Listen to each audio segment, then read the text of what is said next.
প্রত্যেকটা কাজের জবাব ওনাদেরকে দিতে হবে, প্রত্যেকটা কাজের। ওই 3 দিনের মধ্যে আর একদিন আছে, আমি ছেলেকে গিয়ে নিয়ে আসবো।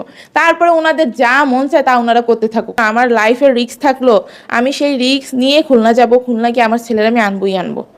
তখন আমি দেখবো যে বড় সতীনের পরিবার ঠিক কি করতে পারে। আমার এত তো হ্যাডম দেখাইতেছে, 10 লাখ টাকা কাবিন দিয়ে বড় সতীনকে নিয়ে আসলে সমস্যা কি? তো তাদেরকে বলি আপনি আমার 10 লাখ টাকা দিয়ে দিয়েন, আমি গিয়ে বড় সতীনটা এখনই রওনা দিব, এখনই বড় সতীনটা আনতে যাব।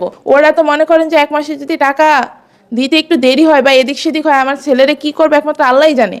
আসসালামু আলাইকুম everyone, welcome to my another new video. তো আজকে যে আমার ছেলের কথা আমার কি পরিমাণ মনে পড়তেছে আর ওর কথা মনে হয় আমার কি পরিমাণে খারাপ লাগতেছে, সেটা আমি আপনাদেরকে কোনোভাবেই ভাষায় প্রকাশ করতে পারবো না। একটা মা হিসেবে আসলে আমার বুকের ভিতরটা কেমন করতেছে। এই যে আমাদের বাড়িতে কিন্তু অলরেডি আজকে সিঁড়ির কাজ শুরু হয়ে গেছে, মিস্ত্রির উপরে কাজ করতেছে।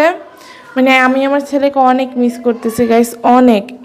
মানে আমাদের সিঁড়িটা যেহেতু এতদিন পাকা ছিল না, ধুলাবালি ছিল, আমার ছেলে থাকতে মানে ও তো একটু দুষ্ট প্রকৃতির, ও শুধু বারবার এই যে ময়লায় চলে আসতো, তারপরে ময়লায় হাত দিয়ে দিত। আপনারা জানেন আব্দুর রহমানের কিন্তু মাঝখানে অনেক কৃমি সমস্যা ছিল এই একটা কারণেই। ও এসে হচ্ছে সিঁড়ির এই দিকটাই তো আমাদের একটু ধুলাবালি, এদিকে এসে ময়লা ধরে বসে থাকতো, এই কারণে ওর কৃমি হইতো কয়দিন পরে পরে। এখন আমার বাড়ির সিঁড়ির কাজ হইতেছে, আমার ছেলেই নাই। যেই ছেলে সবচেয়ে বেশি খুশি হইতো এইসব দেখে, মানে মজা করতো, ওই ছেলে এখন আর নাই। তো এটা আসলে কি বলবো, আমার মেয়ে আছে, ও মেয়ের আসলে এসবে তেমন ইয়া নাই। ওর মতো থাকতে পছন্দ করে। মেয়ে মনে করেন যে ওর একটা খেলনা দিছে, ওই খেলনা দিয়ে বসে বসে খেলবে, মানে এত প্যাচগোছ পছন্দ করে না। কিন্তু ছেলে মাশাল্লাহ চঞ্চল, যে কোনো একটা জিনিস দেখলে কি পরিমাণ যে এক্সাইটমেন্ট নিয়ে থাকে, যেটা আপনাদেরকে আমি বলে বোঝাতে পারবো না। আজকে মানে কি বলবো, আমার ছেলেটা ভাড়া বাসায় আছে, অন্যদের নিজের বাড়িতে যদি একটা জিনিস নষ্টও করে ফেলে ওরে কেউ কিছু বলার মতো সাহস নাই। আর ভাড়া বাসায় আছে, একটা জিনিসে যদি একটা টুকা মারে, সেই জিনিসেরও কৈফিয়ত দিতে হবে যে এই জিনিসটার মধ্যে কেন একটা টুকা মারলো, কেন এই জিনিসটা ধরলো। আমি কালকে লাইভে একটা কথা বলছি যে বড় সতীন যদি জামাইকে ডিভোর্স দিয়ে দেয়, তাইলে আমি আমার ছেলেকে কখনোই ওই বাড়িতে রাখবো না, কখনোই রাখবো না।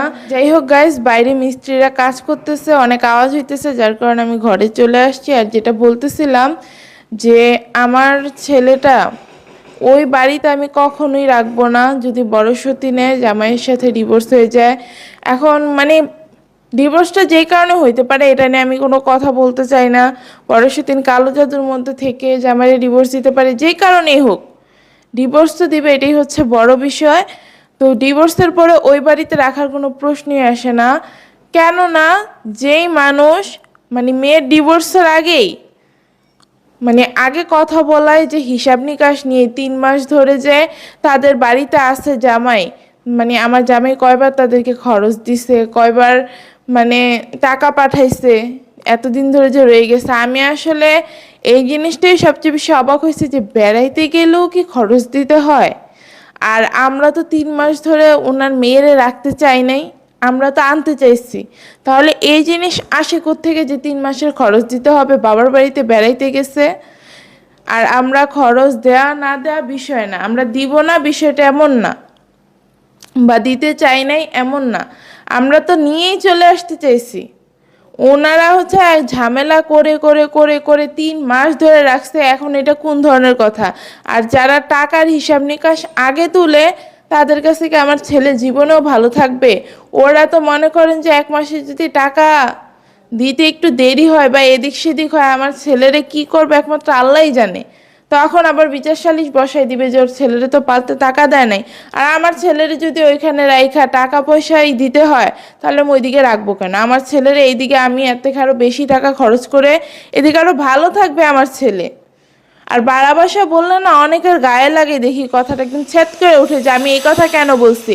আসলে ভাড়া বাসা দিয়ে তো আমি ছোট করতে চাই না, আমি এই জিনিসটা বুঝাইতে চাই যে আমার ছেলেটার কষ্ট হবে। তার নিজের 3 তলা বাড়ি আছে, 3 তলা বাড়িতে ওর যেইভাবে মন চায় সেইভাবে চলে ফিরে খেয়ে উঠে বসে ও যা মন চায় যেমনে মন চায় করতে। আসলে গাইজ বাইরে মিস্ত্রি একটু কাজ করতেছে, যার কারণে আমার ভিডিওটা কাট করতে হইলো। আরও হয়তো বা হইতে পারে, আপনারা কেউ কিছু মনে করবেন না, কারণ আওয়াজের মধ্যে যদি আমি কথাও বলি আপনারা বুঝতে পারবেন না। তো আমি ভাড়া বাসা দিয়ে মেনলি এটাই বুঝাইতে চাই, ওনাদেরকে ছোট করে বলতে চাই না যে ওনারা ভাড়া বাসায় থাকে। ভাড়া বাসায় তো মানে বাংলাদেশের ধরতে গেলে ম্যাক্সিমাম মানুষজনই ভাড়া বাসায় থাকে, আর ভাড়া বাসায় কখনো কোনো মানুষ ইচ্ছে করে থাকে না। একটা মানুষের যদি বাড়ি করে থাকার মানে সামর্থ্য হয়, সে মানুষ জীবনে ভাড়া বাসায় থাকবে। এই যে আমাদের 3 তলা বাড়ি আছে, আমরা কি যাব কোথাও ভাড়া থাকার জন্য? আর যদি যাইও, মনে করেন যে আরেকটু ভালো জায়গা, আমাদের জায়গা থেকে অনেকটা উন্নত, সেই সব জায়গাতেই তো ভাড়া থাকতে যাব নাকি? বিভিন্ন কারণ থাকে তো ভাড়া বাসায় থাকার। তো এটাই আর কি, ভাড়া বাসায় থাকা মানেই যে মানে ছোট করে কথা বলা বিষয়টা এমন না। ভাড়া বাসায় থাকা এই কারণে বলা বারবার যে আমার ছেলে একটা ভাড়া বাসায় আছে, মনে করেন যে দেয়ালটার মধ্যে এভাবে একটা দাগ দিয়ে ফেলছে আমার ছেলে, দাগ দিয়ে একদম দেয়ালটার এমন বাজে অবস্থা করে ফেলছে, বা আমার ছেলের খাবার ছুঁড়ে মারতে মন চাইছে দেয়ালের মধ্যে, মায়েরা এখন হলুদের দাগ টাগ লেগে ওই দেয়ালটা পুরাই শেষ হয়ে গেছে। এখন এই জিনিসটা ওর বাড়িতে করলো, এই যে আমাদের এই দেয়ালটাই করলো। ওরে কি কেউ কিছু বলবো যে এই তুমি এটা কেন করলা, নষ্ট করছো কেন? হ্যাঁ, এটা করতে এই হয়েছে না ওই হয়েছে না, টাকা লাগছে না, তুমি এটা নষ্ট করছো কেন? নিজের বাড়ি পাইছো এটা। কিন্তু ভাড়া বাসায় যদি এই কাজটা করে বাড়িওয়ালা আয়সা, মানে এই জিনিসের জন্য না জানি বাসা থেকেই বের করে দেয় যে আমার বাসা নষ্ট করে ফেলছেন, এই বাসায় থাকবেন না। অনেক বাড়িওয়ালারা আছে এরকম করে যে ওনাদের কিছুই নষ্ট করা যায় না, কোনো কিছুতে একটা টোকা লাগানো যায় না, লাগাইলে মনে করেন যে ওনাদের একদম গায়ের মধ্যে জল্লা টল্লা উঠে ভাড়াটিয়াদের সাথে খুব বাজে আচরণ করে। তো আমার ছেলেটা যে ওইখানে ভালো আছে তার গ্যারান্টি কি আপনারা দিতে পারেন? যাই হোক, ভাড়া বাসায় চাইলেও অনেক কিছু করা যায় না, যেটা সত্যি কথা। ভাড়া বাসার বাস্তবতা আপনারা যারা থাকেন তারা জানেন যে কত কিছু মানে মেনে চলতে হয়, চাইলেও সবসময় সব কিছু করা যায় না। তা আমার ছেলেটাও তো এইরকমই, চাইলেও সবসময় সব কিছু করতে পারবে না। সেখানে যেই জায়গায় ওরা মানে 2 থেকে আড়াই বছর এই বাড়িতে ওদের যেমনে মন চায় সেমনি সব কিছু করছে, এই বাড়িতে ওদের কোনো ধরা বাঁধা নাই, একদম ফ্রিলি সব কিছু করছে। তো সেই ছেলেটা ওই জায়গায় গিয়ে ধরা বাঁধা ভাবে আছে। বড় সতীন তো নিজের মধ্যে নাই, বড় সতীন কি করতেছে জানে না, ছেলেটার যে কষ্ট হইতেছে সেটাও বুঝতেছে না বড় সতীন। মানে কি আর বলবো, এমন একটা পরিস্থিতির মধ্যে আছি, না পারতেছি কিছু করতে, না পারতেছি কিছু বলতে, না পারতেছি কিছু সহ্য করতে। মানে উকিল দিয়ে ফোন করে এইসব বিষয়ে আমারে কথা বলায় যে আমার ছেলের খরচ দিতে হবে, ডিভোর্সের পরে ওর একটা খরচ আছে, সেই খরচের কথা নাকি এখন বলে। এখন পর্যন্ত ডিভোর্সই দেয় নাই, এখন এসে এইসব কথা বলে। তো আমি মানে ভাই যাই হয়ে যাক না কেন, আমার লাইফের রিস্ক থাকলো, আমি সেই রিস্ক নিয়ে খুলনা যাব, খুলনা গিয়ে আমার ছেলের আমি আনবই আনবো। তখন আমি দেখবো যে বড় সতীনের পরিবার ঠিক কি করতে পারে আমারে। এত তো হ্যাডম দেখাইতেছে উকিল, আরে উকিল আমার কি করবে? হ্যাঁ, উকিল কি করবে? এখন অনেকে বলবেন কি যে জন্মদাতা মায়ের কাছ থেকে আপনি সন্তান ছিনিয়ে নিয়ে আসবেন, যেমনটা কালকে আমারে কমেন্ট করছিলেন লাইভে। তো জন্মদাতা মায়ের থেকে আমি সন্তান কেড়ে আনতেছি না, সন্তান যেখানে ভালো থাকবে সেখানেই সন্তানটা রাখা উচিত। সন্তান জীবনে ওর বাবার বাড়িতে ভালো থাকবে না, ওর বাবার বাড়ির মানুষজন হয়তো বা এখন মনে করেন যে 3 মাস ধরে ওরে ভালোই ভালোই দেখাইতেছে, ভালোই ভালোই সব কিছু করতেছে। কি কারণে আর করবে? ওই যে জামাইয়ের সাথে ডিভোর্স করানোর জন্য, কারণ তারা চায় না তাদের মেয়ে এই সংসারটা করুক, এই সংসারে আসুক, এই যে ভালো আছে এই সংসারে ভালো ছিল এই জিনিসটা তাদের সহ্য হয় নাই, এই কারণেই তো ডিভোর্স করাতে যাচ্ছে, এত এত নাটক করতেছে। তো এখন তো ভালো আচরণ দেখাবে, সব কিছু ভালো ভালো দেখাবে, কিন্তু ডিভোর্সটা হয়ে গেলে ছেলেরে মারবে দিনে 20টা করে উষ্টা, ওরও মারবে 10টা করে উষ্টা, মানে ভাগাইতে চাইবে সংসার থেকে, অন্য জায়গায় বিয়ে শাদী দিয়ে দিতে চাইবে। এটাই বাস্তবতা।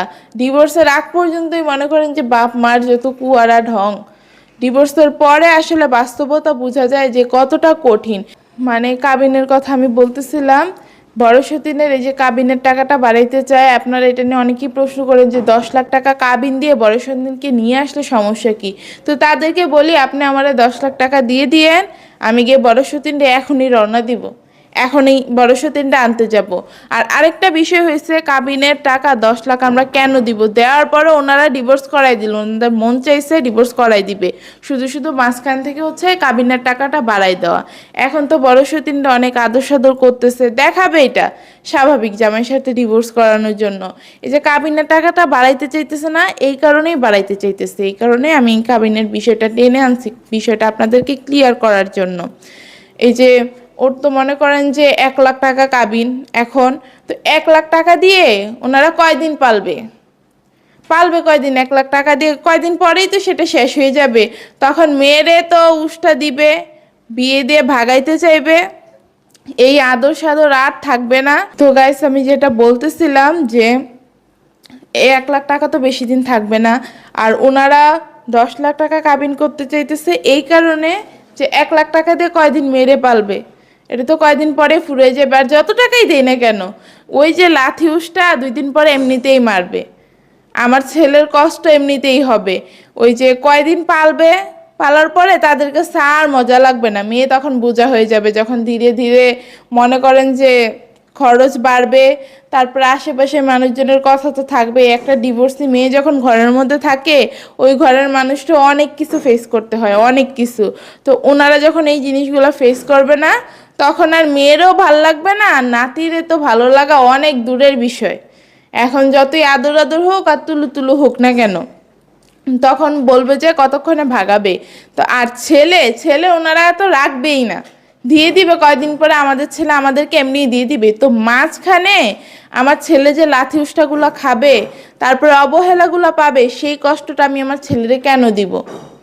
সে কষ্টটা দেওয়ার তো কোনো প্রশ্নই আসে না। তো এই কারণে আমি বলছি যে বড় সতিনী যদি ডিভোর্স হয় আমি নিয়ে আসবো। তারপর ওনারা 3 দিনের সত্য দিছে না, যে 3 দিনের মধ্যে যা কিছু একটা করার কথা, মানে ওনারা তো ডিভোর্সের দিকে যাবে এটা জানার কথাই। তো ডিভোর্সের দিকে যাক, ওই 3 দিনের মধ্যে আর 1 দিন আছে, আমি ছেলেকে গিয়ে নিয়ে আসব। তারপরে ওনাদের যা মন চায় তা ওনারা করতে থাকুক, আমি মাঝখান থেকে ভাই আমাদের এই বড়দের সমস্যার কারণে, বড়দের কুটনামি, বড়দের হিংসা, এইসবের কারণে আমি আমার ছেলেটার জীবনেও কষ্ট দিতে পারবো না। এই যে বাড়িতে এখন সিঁড়ির কাজ চলতেছে, আমার ছেলে মানে আয়শা অনেক মজা করতে পারবে, সিঁড়িতে বসে থাকতে পারবে, খেলতে পারবে। আগে তো মনে করেন যে এই দরজাটার সামনে গেলেই একটা চিল্লান মেরে উঠতাম যে এদিকে ময়লা, এদিকে কেন যাইতেছো। এখন তার এই সমস্যাটা হবে না, এখন যেমনি মন চায় এমনি ওরা খেলবে ওদের খুশি মতো। তারপর মেয়েটার যে কি পরিমাণ কষ্ট হইতেছে ওর ভাইরে ছাড়া এতগুলা দিন থাকতে, আমি কি বলবো। আমি অনেক আগে আপনাদেরকে বলছিলাম একটা কথা, যে মেয়ে তার ভাইকে খুঁজে, যে আব্দুর রহমান কই, আরেকটা আম্মু কই। তখন আমার এই কথাগুলো যখন আয়শা বলে, আমার যে কেমন লাগে এটা একমাত্র আমি জানি। মানে আমি ওরে কিছু বলতেও পারি না, বোঝানোর মতো কোনো কথাও খুঁজে পাই না, কি বলবো আমি ওরে, কি বললে বুঝাবো একটু বলেন। ও কষ্ট পাইতেছে আমার মেয়েটা, ওইদিকে আমার ছেলেটাকে ওর বোনটা মিস করতেছে না? অবশ্যই করতেছে, কেন করবে না। 2 ভাই বোনটা মনে করেন যে আলাদা হয়ে আছে 3টা মাস ধরে। তো আমি ওদেরকে এই কষ্ট আর দিতে চাই না। আমরা বড়রা আমাদের কাজের মানে কর্মফল ভোগ করি, কিন্তু এর মধ্যে বাচ্চা কাচ্চারে টেনে আনার কোনো প্রশ্নই আসে না। তো যাই হোক, আজকে এই কারণে ভিডিওটা করা, যে বড় সতীনের বাবার বাড়ি কিন্তু আমারে ফোন দিয়ে অনেক হুমকি ধামকি দিছে, বাচ্চা নিয়ে অনেক কথা বলছে। তারপরে বড় সতীন আমার এই বাচ্চার সাথে কথা বলতে দেয় নাই, মেইনলি ওর ফ্যামিলি কথা বলতে দেয় নাই, যেটা সত্যি কথা। চাইলেই কিন্তু আমারে কথা বলতে দিতে পারতো, আমার ছেলের সাথে আমারে কথা বলতে দিলে কি এমন সমস্যা হইতো? কিছু তো হইতো না। তো গাইস, আমার ছেলেটার সাথে আমারে কথা বলতে দেয় নাই, ওই জ্বলন তো আমার মধ্যে আছেই। তো সেইটার তো আমি অবশ্যই নিয়ে ছাড়বো যে এই কাজটা কেন আমার সাথে করছে। আমার ছেলের সাথে কথা বলতে দিলে তো তাদের কোনো ক্ষতি ছিল না, 2টা মিনিট কথা বললে কি এমন সমস্যা হইতো। যাই হোক, ওনাদেরকে আমি দেখে নিব। উকিল নিয়ে আমারে ভয় দেখায়, আরে ভাই আমার বাপ ভাই আর্মি, আমার ঘরে আইনের মানুষের অভাব নেই, ওনাদেরকে আমি বুঝাই দিব যে আসলে এই সুমাইয়া কি জিনিস, যে কাজগুলা করছে ওই প্রত্যেকটা কাজের জবাব ওনাদেরকে দিতে হবে, প্রত্যেকটা কাজের। যাই হোক, আজকের ব্লগটা এখানেই শেষ করতেছি। সবাই একটু দোয়া করবেন আমাদের জন্য, আমার ছেলেটারে যাতে আমি খুব তাড়াতাড়ি আমার বুকে ফেরত পাই। ব্লগটা এখানেই শেষ করতেছি।